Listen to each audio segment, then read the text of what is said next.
Shalom to the bride of the Messiah. I bid a shalom to the 144,000.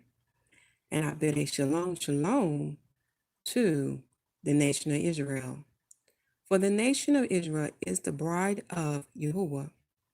And Yahuwah is the God of Abraham, Isaac, and Jacob. Shalom. I was this morning to do a live stream from my laptop, so I don't know what is going on. But I'm going to have to go with the flow of things. What you see before you is a picture of an apple and an apple cut in half. And the Most High speak heavily through his creations, through his Hebrew letters, his Hebrew words, even in numbers. He speaks through math and science, etc. So I want to bring you this mystery today. So the title of this word today is The Mystery of the Second Adam, the Messiah, and the blood moon in Rome. In the video description box, there are links I have posted so you can read about the blood moon. Last night, I think around midnight or a little after midnight, they saw a blood moon. And that's an unusual sign, my brothers and sisters, because when you learn about the alignment of the moon, in order to have a blood moon, it has to be on a full moon day. However, the blood moon occurred on a day that was not a full moon. It was waning, decreasing in light. I don't know the percentage, but I do know it had to be about 50 or less than 50% illumination. Now, those who are the children of Yah understand what that means and why it appeared over Rome. The blood moon means judgment. We know what blood is. When blood is spilled, that means judgment has to come for the sins and wickedness that Adam has done. See, the Bible, which is the 1611, this book right here, okay, talks about this destruction coming, the judgment coming. So the new heaven and new earth can come. So the new eternal kingdom of Yah can come. And the Messiah, who is his son, shall be what? The King of kings and Lord of lords. And under him shall the nation of Israel rule in righteousness. Okay?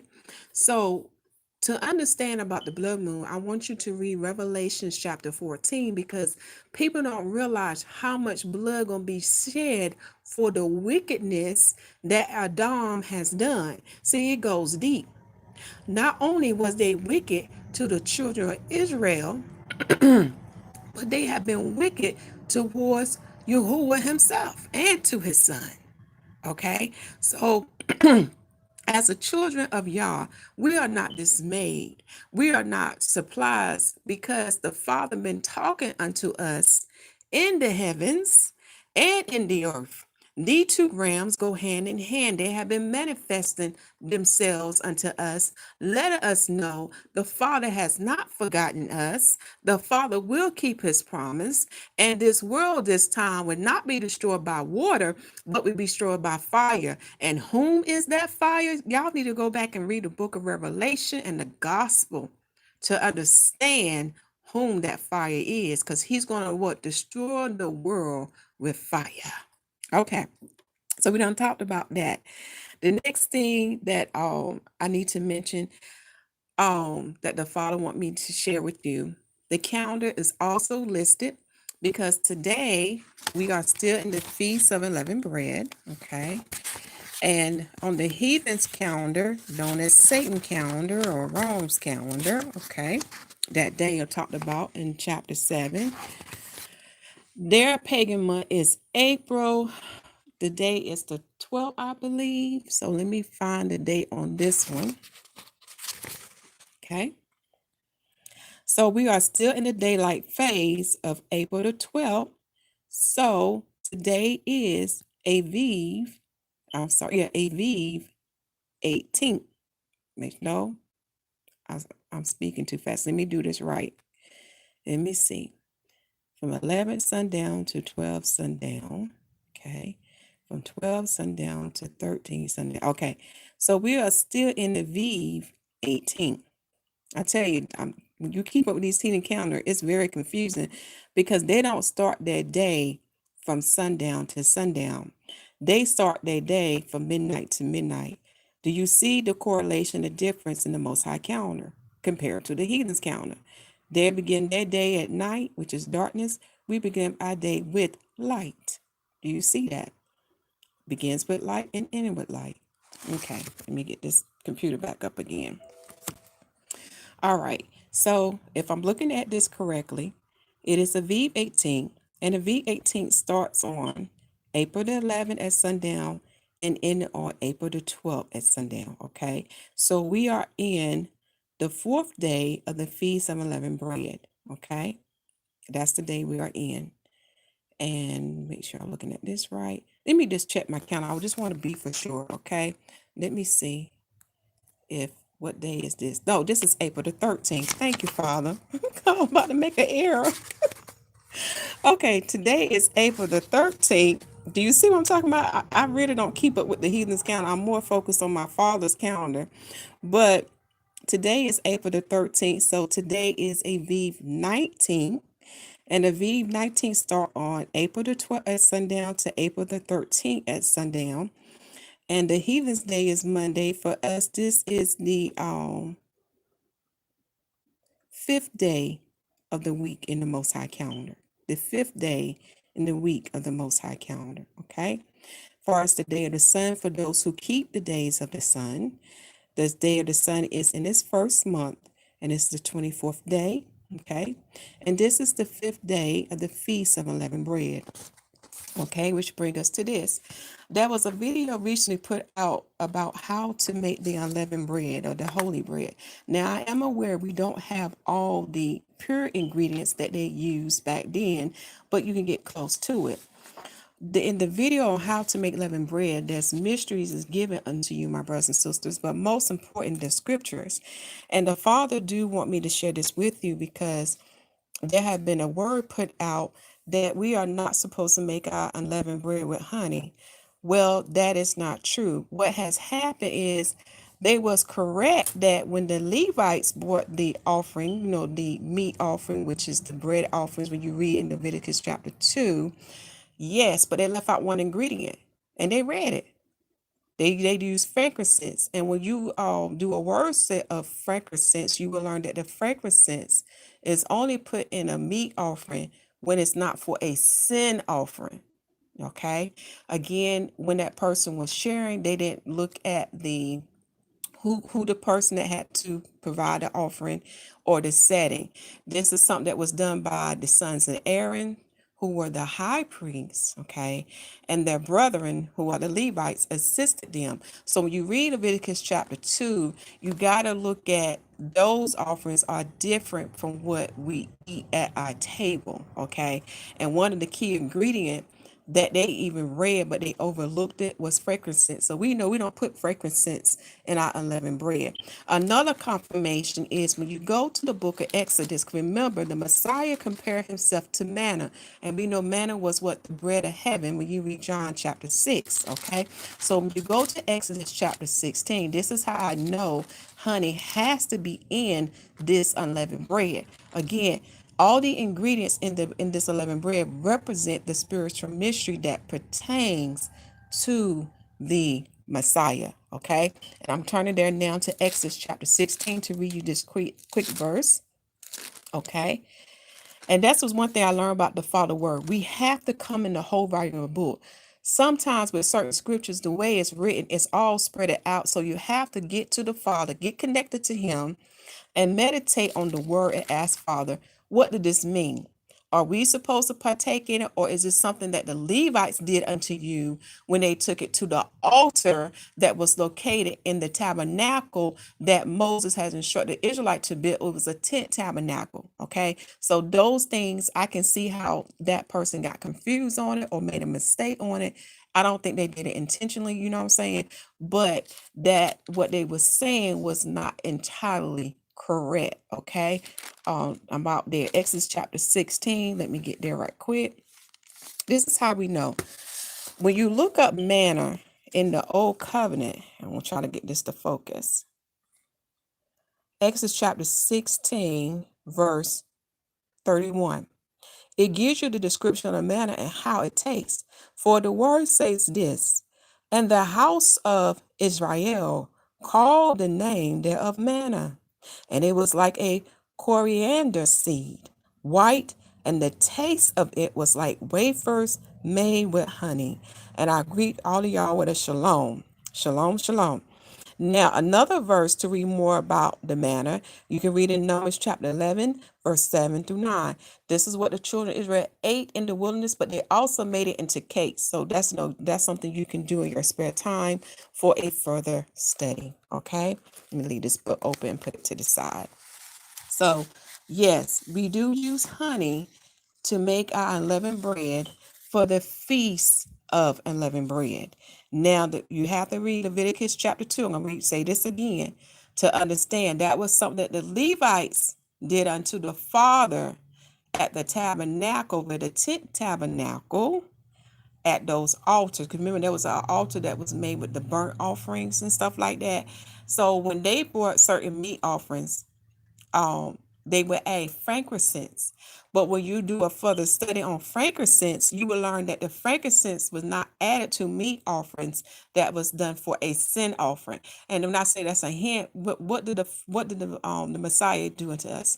He offered himself as a living sacrifice for our sins. He was our lamb. So this is why, again, you can add honey. For those who don't want to add honey, then you have to, get with the Father, meditate, because I'm not going to debate about this or argue about this. This is something we have to seek out for ourselves. Okay. All right. With the Father. Okay. So got that checked out. We talked about the blood moon. We talked about the unleavened bread made with honey. Let me go here. I'm going to minimize this for a second. So on the channel, there are tons of videos to give you a deeper understanding of some of the things I'm going to talk about. Because the things I'm going to talk about today is going to be straight to the point. It's going to be a highlight, okay? But to get a further study or further understanding, go to the videos that are listed on the channel. And for those who don't want to do that, just read the word for yourself and get connected to the Elohim head. And the Elohim head I'm talking about is Yahuwah, who is Abba, our Father in heaven. Then his son, Yahusha HaMashyach, who is the Son of God, the second Adam, the Messiah, and the Ruach HaKodesh. And the Ruach HaKodesh is the seven eyes and seven spirits of Yahuwah, or of Yah, okay? And only the Messiah possessed all of her. Yes, because I can't go on that mystery. But when you study about the Ruach HaKodesh, when you look at the Messiah name in Hebrew, in the Hebrew letters, you will learn that one of the letters means fountain. Remember, he's the fountain of many waters. When you read about the Ruach HaKodesh, it's talked about throughout the whole Bible. But to get a greater mystery of the Ruach HaKodesh, you have to read Ben Sirah, which is son of Sirah. And today in the Apocrypha, it said Ecclesiasticus. And I believe it's chapter 1, chapter 2. Also, I think also chapter 4 is 24 as well. Also, Solomon talks about the spirit of wisdom, because that's another name for her, the spirit of wisdom. That is talked about in Wisdom of Solomon in the Apocrypha, Proverbs, and David also wrote about the spirit of wisdom. And the Messiah says this, because I know a lot of people are going to dispute with me, but this is something that you have to come in the whole volume of the book to understand that mystery about the seven eyes and seven spirits and how the Messiah possessed all of them. But the Messiah says this about the spirit of wisdom, that wisdom shall be justified by her children. So this is why I call that entity or that spirit a her, because what's done in heaven is also done in earth. We do have a father who is Abba, who is Yahuwah in heaven, and we do have a mother. This is from a greater study. This is taught by the spirit. And I don't mean to be a stumbling block unto you, to my babes, because I know you probably wondering what is she talking about. But the proof is confounding me in Torah. Was not Eve the mother of all living? Was not Rebecca the mother upon, I think, thousands upon millions? Was not Sarah the mother of nations, of which kings should come out of? So when you learn about the image of the mother, the image of the female, it comes from the Elohim them. Okay, so when you understand what's done in heaven is also done in earth, do you understand why we do have a mother? But she do not want to be worshipped. She likes to remain behind the scenes. Okay, do not be like these heathens. Do not do as the heathens do. All right, now for this mystery, let me bring this picture back up. Now the subtitle of this word is, and I gotta go to it, I want to make sure I say, let me minimize this again, because we're going to come back to this apple. I'm going to tell you what the Father revealed unto me, because he speaks volumes through his creations and his words. Okay. I also post this link in the video description box, so those who want to follow along with me, you can. Now, this is what I'm looking for. This is something what Paul say. And I'm going to read Philippians chapter 1, verse 20. Okay. For Paul say this, and in the background, you're going to hear the rain. And that's a mystery on the rain, but the channel talks about that. But I love when it rains. It's a beautiful day. All praises to Yah. Hallelujah. Philemon chapter 1, verse 20. Yea, brother, let me have joy of thee in Yahuwah. Refresh my bowels in Yahuwah. Now, it's a reason why Paul says, refresh my bowels. And y'all probably thinking, huh? When you look at the human body, the best thing to compare it to is to this apple. The center, the core, okay? And I got a real apple here. I don't know if you can see it, but it's the center, the core. Just as the Father showed this in his creation in the different fruits that he made for us to eat, we too have a center and a core, okay, which is our bowels, all right? And at our bowels, well, at the apple bowels or the center of the core, do you see these little seeds here? All right. These little seeds here remind me what was written in First John chapter 3. Okay. Now we get into the mystery about the bowels and why Paul would say, refresh my bowels. Okay. If you would turn with me to First John, I don't see, can I pull that up? Let me go there now. So we can read this together. And excuse my hand because, like I said, I had tried to do this on my laptop, but it wasn't easy. So I just had to go with the flow of things.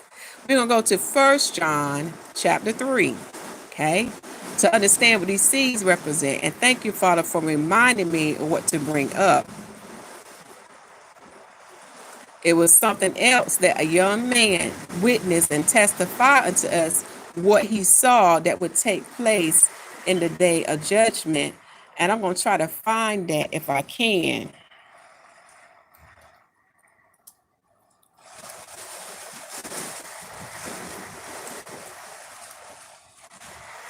By this young man, because I want to find that. But he talks about these seeds too that he saw that was implanted in the souls that would face the Father on the day of judgment. And I'm going to see, can I find it? But anyway, let us first go to the word. I'm going to find that video because it's on my Facebook, I believe, because I had hit to follow him. Okay, First John chapter 3.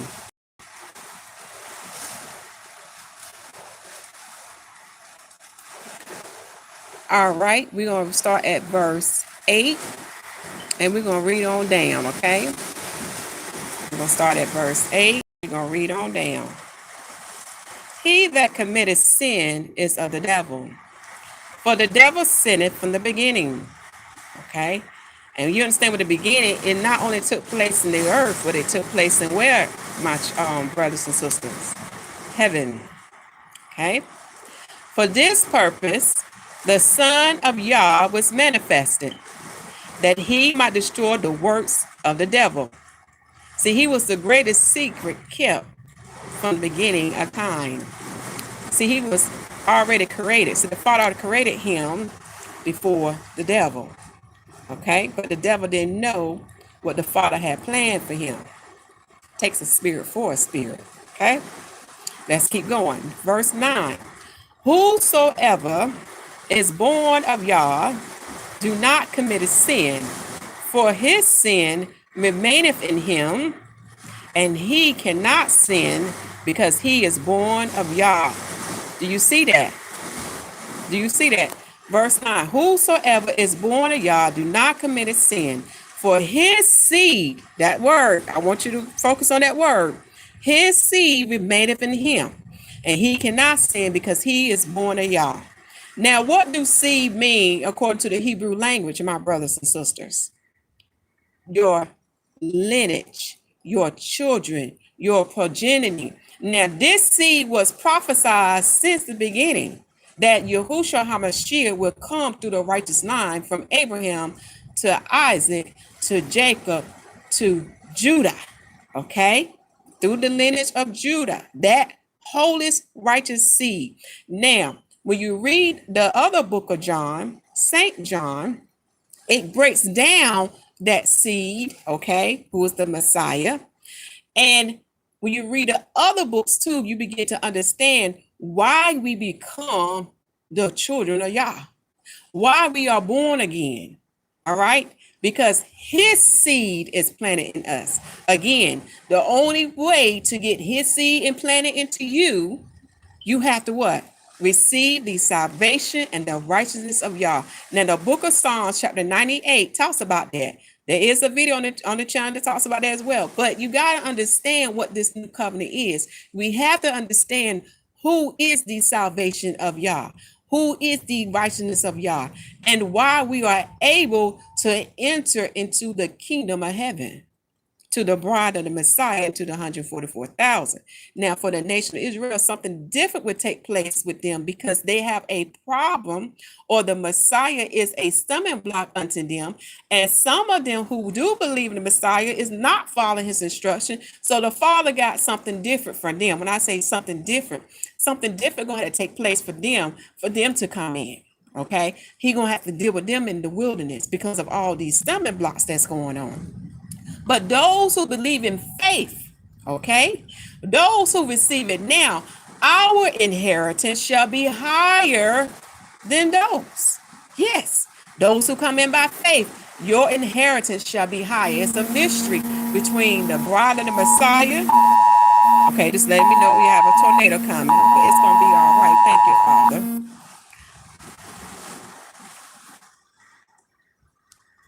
Okay, so let me pick up where we are. So our inheritance shall be greater than those who come in after the Messiah established his reign upon the earth, and to prepare the way for his Father to come to bring the final judgment. Okay. All right. So take a note in that verse. Let me keep reading. Verse 10. In this, the children of Yah are manifested, and the children of the devil. Whosoever doeth not the righteousness is not of Yah, not a he that loved not his brother. Okay, we're going to stop there. So this is what makes you the children of Yah. You have to receive the Messiah, who is the seed. Just like this apple has seeds, you need to ask yourself, what seed is implanted in you? Either you will have Satan's seed in you, or you will have Yah's seed in you. It's one or the other. It's no in between.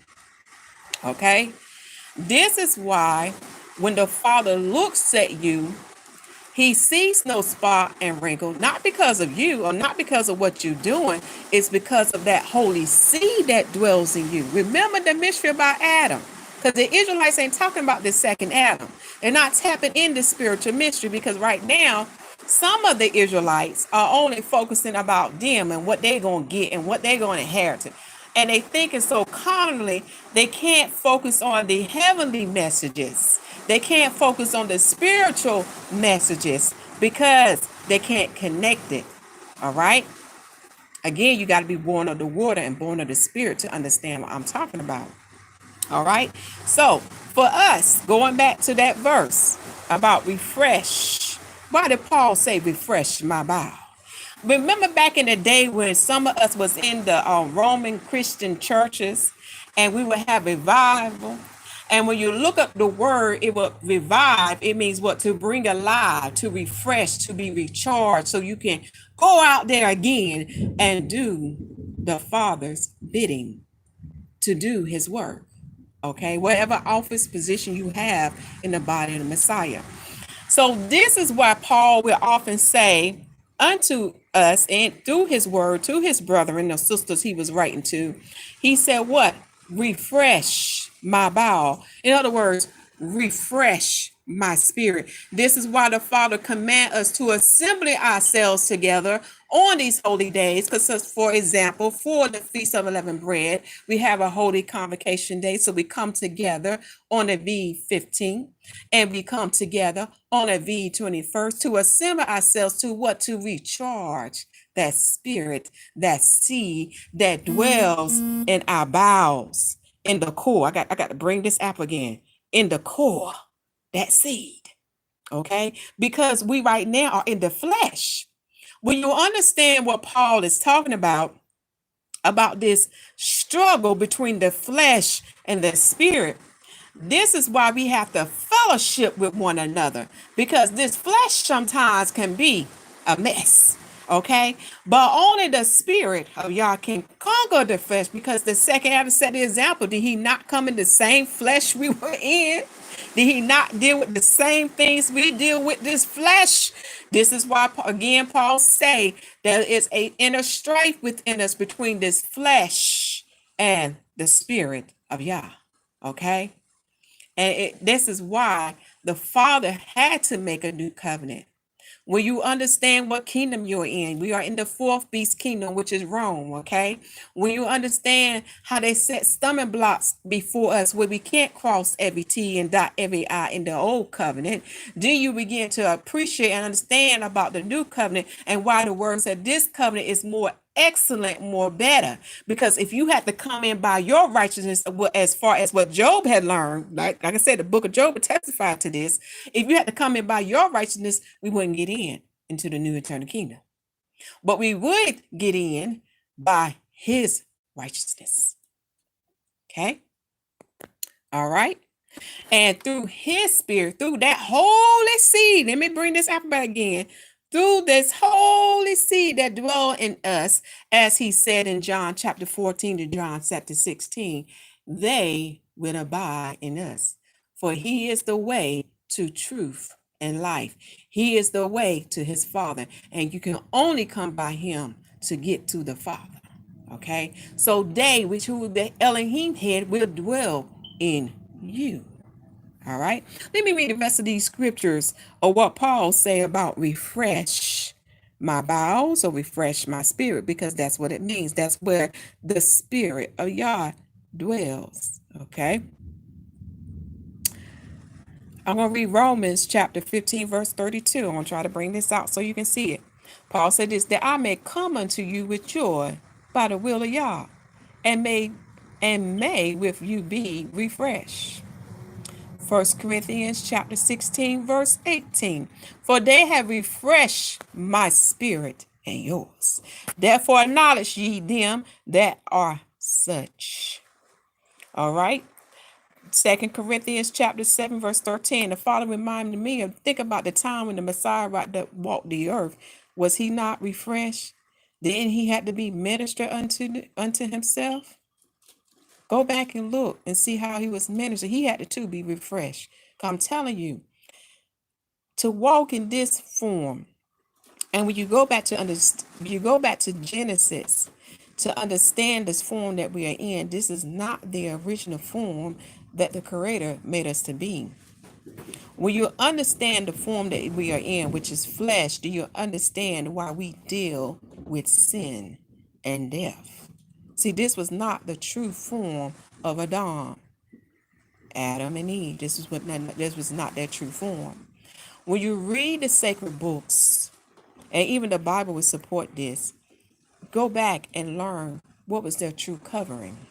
Remember, they were made in the image of the Elohim head. They, male and female, Adam and Eve, was made in their image.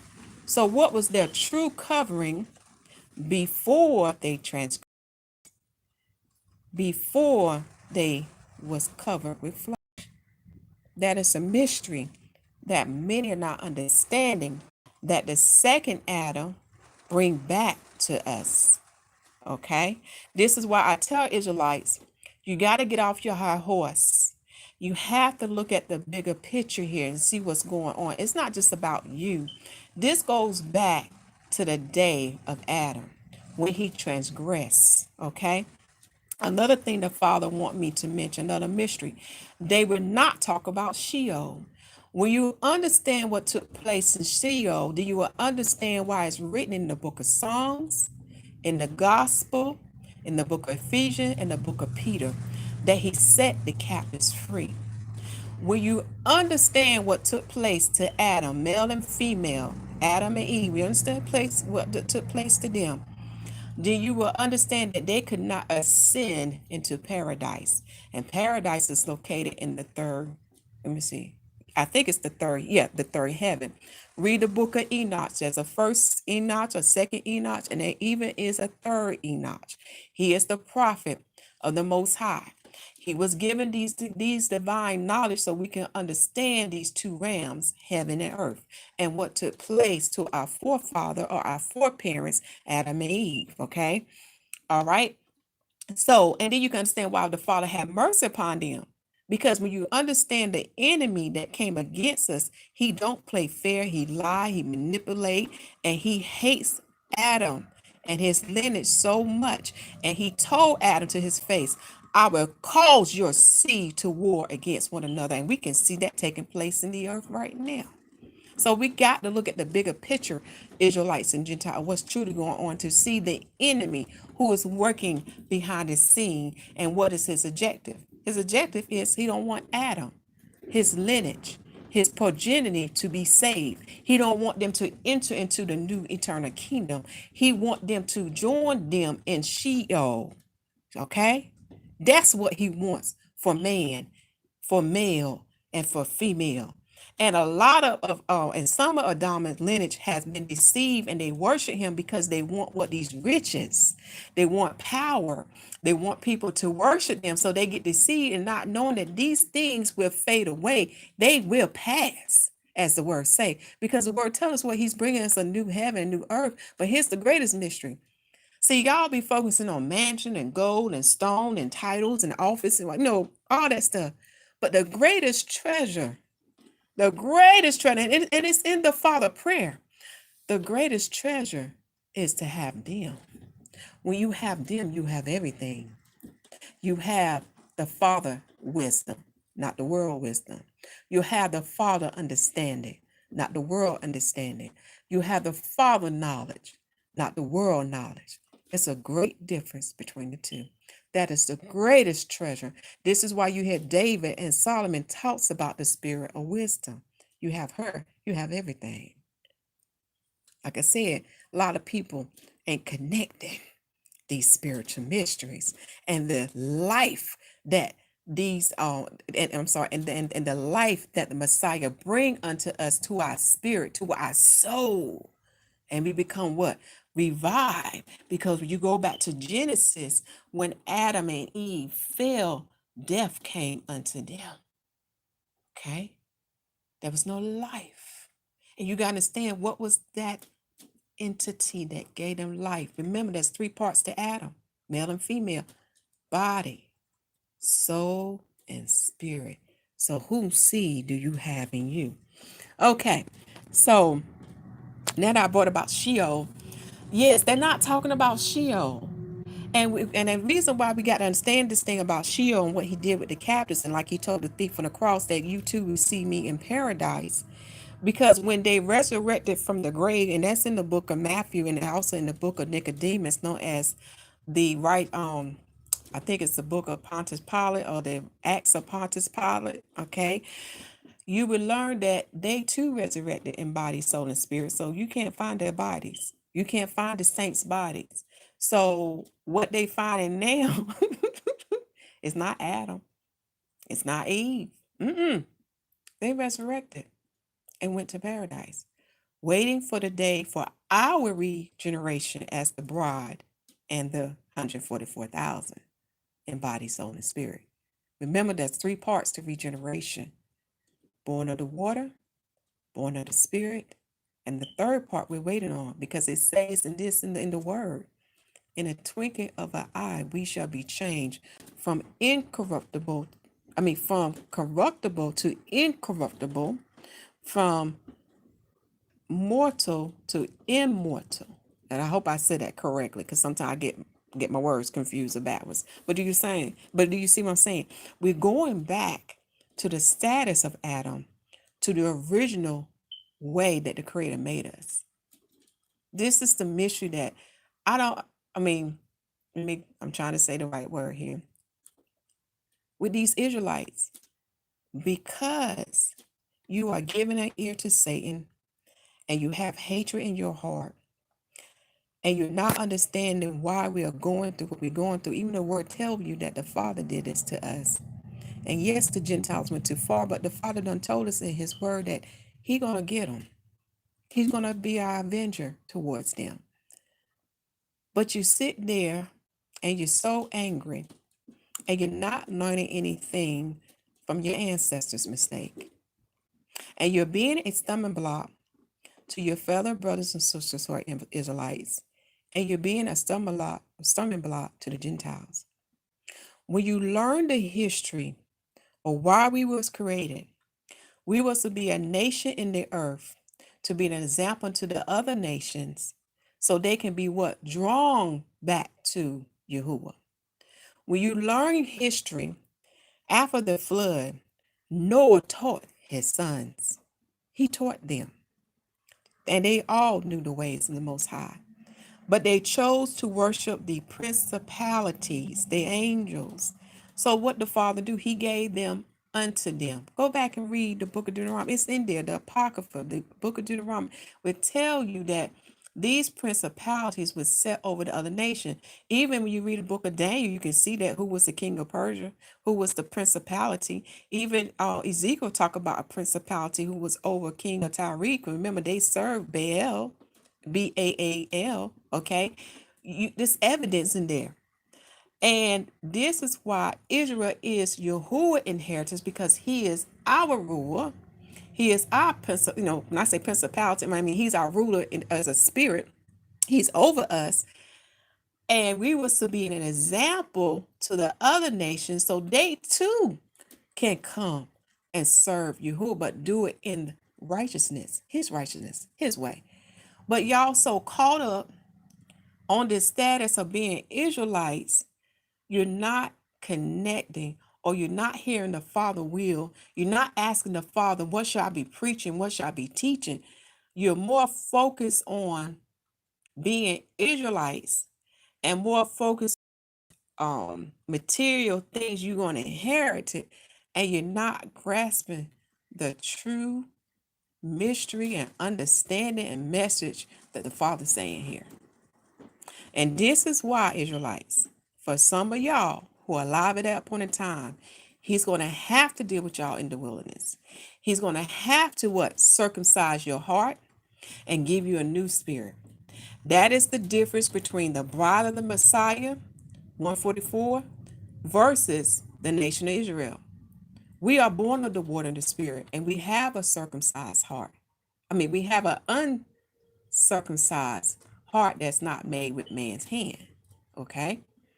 But the nation of Israel is not born of the spirit, and they have a circumcised heart. This is why I keep reiterating there are three groups. Go back and read the prophet's writing, especially Ezekiel. He gives you the blueprint. See what take place that is different. Because remember, the bride of Messiah is not given to marriage, but yet Ezekiel mentioned something that should catch your eye. Also, the book of Revelation, there was something left out when it was talking about the 12 tribes or the 144, something left out that people are not looking at. And this is how I know without a shadow of doubt, there are three groups. And of these three groups, two shall be what? Redeemed from the earth, and one shall remain in the earth because they have another part to play with the beast. Okay? Go back and read those books and see what take place.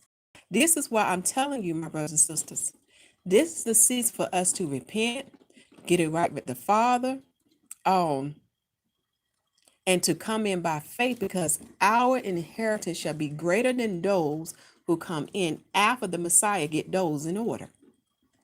Okay? All right. Let us keep reading. Now I'm going to read 2 Corinthians chapter 7, verse 13. Therefore we were conformed in your comfort. Therefore we was comfort in your comfort. Yea, and exceedingly the more love we for the joy of Titus, because the Spirit was refreshed by you all. Remember what the Messiah said, when two or three gather in my name, there I am. we understand about this charge, this seed, and how the bowels is the cord, and where the Spirit dwells. I had to witness unto you. When I received the Holy Spirit baptism, I felt the Spirit come from my bowels and all the way up to my tongue. And it's written in the Word. I had no control over my tongue, and my tongue spoke the unknown tongue. That's what I spoke. I spoke the unknown tongue. Okay, so this is how I know this word is true and where the Spirit dwells, because I felt it come from my bowels. But let us keep going. 2 Timothy chapter 1, verse 16. Yahuwah give mercy unto the house of Onesiphorus. I hope I say that right. For he oft refreshed me and was not ashamed of my chain. You know how we have brothers and sisters, they may be feeling down. Let's say they commit a transgression. They need to be ministered unto. They need to know you don't belong to Satan. This is why the Father made a new covenant for us. Repent. Come back to the Father. Make it right with him while ye have time, because we can now see these judgments come into place. We got the coronavirus going on. We got the blood moon going on. And there's much more to come. Because we know, the children, y'all know that it's going to get worse. It's going to get worse. People think they're going to go, that it's going to return back to how things usually be. No.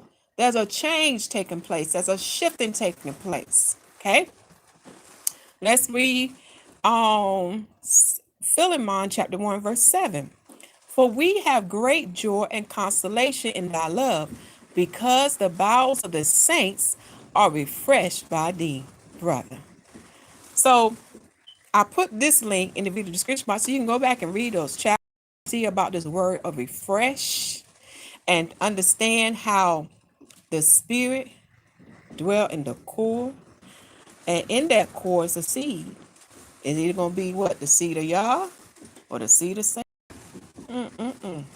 Now I'm looking at my card here. I want to make sure I talked about everything. I do need to mention this. When you study Sheol, Josephus talk about Sheol as well. And Sheol is located in the center of the earth. Okay? This is where the Messiah's soul went to. This is what he was talking about. He was not talking about an earthly tomb. All right? So when you study Sheol and you learn about I want to say like departments, there was like two. You got hell where the unrighteous would go. You have the bosom of Abraham that would the go. And also the Father want me to mention this to you. When you read the book of Revelation, who was that one who would not repent and the Messiah went to her? Read it. I think it's in Revelation chapter 2, and you will see what I'm talking about. That's another confirmation to show you that he went down to Sheol to set the captives free from Satan, because again, we don't belong to Satan, we belong to the Father. But because when Adam fell now, this is how Satan became Lord over us, ruler over us. This is how we became his servants through death and sin. And this is why there was a change in Adam's body. Okay. So reason why I mentioned this again about Sheol, I want to emphasize unto you, the saints arose with the Messiah on Aviv 16. And Aviv 16 is the day when we bring the sheep weight offering. It is also the day that in the days of Joshua when the manna ceased. Okay. Let me turn to my calendar here so you can see what I'm talking about on Aviv 14. No, not Aviv 14, on Aviv 16. And by looking at the evidence in Torah, also confirmed that this is how I know Aviv 16 is the first day of the week. It is the day the Messiah resurrected. Okay. And you probably say it's supposed to be 3 days and 3 nights. It was. Go back. What was one of the greatest signs that happened on Aviv 14? You had a day to happen within a day. And some of y'all would say, well, it has to be 24 hours. That's not true. Go back and read about Moses' 40 days. Okay, y'all, I'm back. What happened was, like I said, we got a tornado going on around here. And my power had went out for a second. But I am back. Okay. I got my hand over the phone so that way you see darkness. I was trying to get into a spot where the signal can pick up good. Okay, sorry about that. But as I was saying, you have to go back and read the gospel as well as the other sacred books because there are clues in a day, and to understand why it's not based on a 24-hour period. And one of the signs or one of the witness to that, if you look at the days of when Moses was on Mount Sinai, it's written he didn't go into Mount Sinai until after the morning activities, but yet that day was counted. So to understand why the first day of the week is Aviv 16, okay, you have to look at the time when the Messiah died, and that's when his soul entered into Sheol. It's not dealing with an earthly tomb. It's dealing with the center of the earth, which is known as Sheol. Okay. Josephus is another witness. He declares Aviv 16 as the sheepway offering day. And we know Torah is a foreshadow or the witness what will happen with the Messiah. Even in the days of Joshua, the manna ceased on Aviv 16. Okay. So all this is like relating or showing a witness of what the Messiah would do. Did he not resurrect and return unto his Father in heaven to bring the captives with him, to put them in paradise? So this is how I know without a shadow of a doubt, I'm not speaking by opinion. I'm speaking with biblical facts, evidence of this. So when you read a gospel, you have to understand each of them give you a different point of view. So you have to write everything out. And remember, they don't write time out in minutes or second. They do it by the hour. So if it occur in 3:45, it would still be in the third hour. We have to go back and think how the ancients think before we became modernized, before we had technology. Okay. We have to empty ourselves, just like the unleavened bread, empty ourselves of all the doctrines that man have taught us and allow Yahuwah to teach us his ways, because he says unto us, my way is not your way, and my thoughts is not your way. Okay. Even when he created Adam, he created Adam in the 6,000th year. Because how proof of this, the word said that when Adam eat of the fruit that he forbid him not to eat, he would die in that day. So he didn't die in a 24-hour period. He died in the 6,000 year periods, which was the 6,930 years. The book of Songs and the book of Peters would confirm how the Father look at time. Unto him, 1,000 years is a day. So this is what I'm telling unto you, Israelites and Gentiles. We can't think as the way the heathens taught us, because everybody, saying it's 4 days or it's this or it's Sunday or all that. What the Father has shown me about the beast calendar, because they did not follow the circuit of heaven. You study the ancient Roman calendar, the Julian calendar, what Constantine did and what Gregorian did, what Gregory the Pope did. You will learn this. Their count was never correct. They was either losing time or behind time. And because of that, that will affect what your holy days fall on. Okay. So I had to go back. The Father took me back to understand these things. I had to go back to Genesis, and He had to teach me about His lights. And He left His prophets, such as Enoch, um, Ezekiel. Okay, I'm not the only son accomplishing, so I rebuke you in the name of Yahusha HaMashyach. So when you allow the Father to teach you about His calendar, and the Father gonna show you the errors that the Gentile make, because one of the errors, I don't see no Israelite or Gentile talking about this, and it was done in the 1700s, I believe, or 1600s, and it was a math error. And for those who are blessed to do math, you would see the greatest error they made. So they also threw off the weekly format that they taught y'all. So this is how I know that I have to go to the heavens and learn about these things. And another thing the Father want me to share with you is that do not get caught up what these Israelites are saying about what they call lunar this or lunar that. Because if you allow them to teach you that word, it's not the Passover determined by the moon. It's not the new moon day determined by the moon. So when the word was teaching me this, the word taught me this. He said, "It is my heavens that declare unto you when my holy days are." All of my holy days. Okay. Also, the earth is the second witness to the heavens, because the earth brings forth certain things that only take place certain times according to the seasons. So that's the second witness, which brings us to this. Now that we know that the first day of the week is Aviv 16, and that's the day when our Messiah arose, okay? When we look at all the books in Torah that talks about Pentecost or Shavuot, there's a formula given unto us, okay?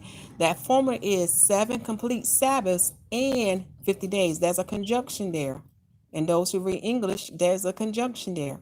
So, and then two, the second witness is in the earth.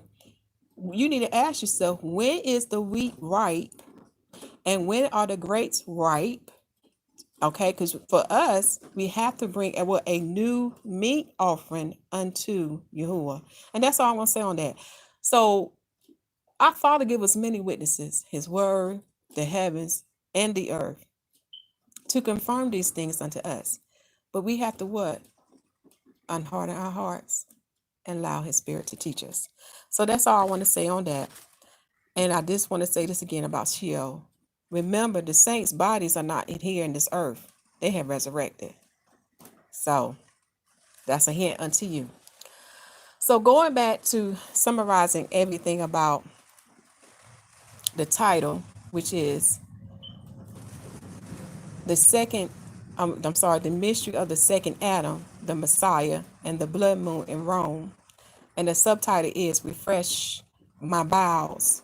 We learn now that this seed that's in the core of our bowels, our bellies, is Yahushua HaMashyach, the Messiah. Sorry about that. It's Yahushua HaMashyach, our Messiah, who we receive by salvation. We have to receive the new covenant for His seed to be implanted in us. If not, you're setting up for Satan to plant his seed in you. Okay. Trying to think what else. Trying to keep this short about the seed. Also, I'm sorry about that. I know my family's calling, but trying to think of anything else about the seed. And when this seed is implanted in you, you become the son and daughter of Yah. You are born again. Okay? And this is why we can enter into the kingdom of heaven. This is why when the Father looks at you, he see no spot and wrinkle because of His seed implanted in you. What I said enough, because I know my family is checking on me because we got this tornado going on. But I bid y'all shalom. Continue to preach the gospel that the kingdom of heaven is at hand. Make sure the people receive salvation as written in Romans chapter 8. And baptize them in the name of Yahusha HaMashyach, for He is the Son of Yah. He is the second Adam. And the second Adam set the example that we are to be baptized by water and by the Spirit. And the apostles continued them both. Shalom.